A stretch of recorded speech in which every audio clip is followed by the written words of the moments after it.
Good morning. Ito na yung sisyo na tinabi na natin. Bali, ito yung acer sweater, saka sweater. Bali, 8 pieces to. Bali, 6 na yung lalaki dito. Tapos yung kelso, white kelso. Hindi ko pa sinama para hindi. Kasi pag may kulay, naaway nila eh. Yung pag puti, medyo nagnanalbahe na sila eh. Kaya binukod ko muna sila guys. Ito kasi yung ibibigay ko dun sa kaibigan natin kay Sir Gringo Tamayo ng USA. Pero pang-farm sila sa Pangasinan. Magano sila ng taga Pangasinan po sila. Si Gary and Gringo Tamayo. Shout out sa inyo sir. Salamat po sa tiwala nyo. Ito po.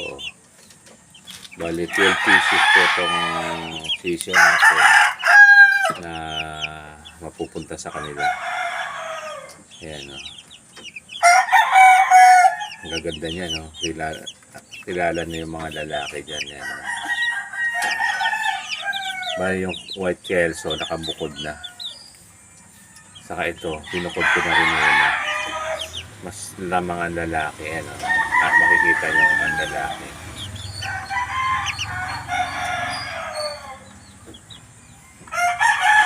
Ito po, yan.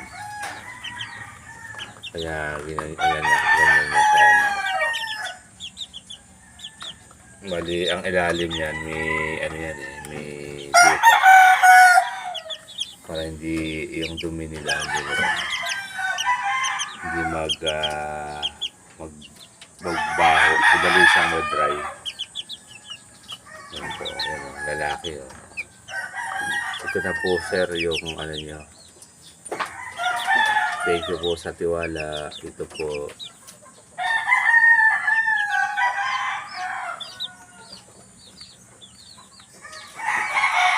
Nagibiksi yan, umaga ngayon. Ganyan ako. So, swerte si Chef na ma-healthy talaga itong mga alaga natin. Hindi ng magkasakit. Pero tuloy-tuloy lang siya. Basta't lagi lang malinis talaga ang lugar. Yun na naman ang kaanohan natin. Tamang katuka. Saka bigyan din natin sila ng mga supplement na mga probiotic. Walang antibiotic muna sa ganitong mga edad. Para hindi sila ma-immune sa antibiotic. Pag magkasakit man sila saglit, mas mabilis silang makarecover. Kasi wala silang sa katawan. Antibiotic na titake sa una. Puro probiotic na tayo. Okay po, thank you po. Don't forget to share, like, and subscribe in my channel, Sharp Blade AJM. Ito na po siya. Disclaimer, no animal was harmed during making of this video. For breeding purposes only.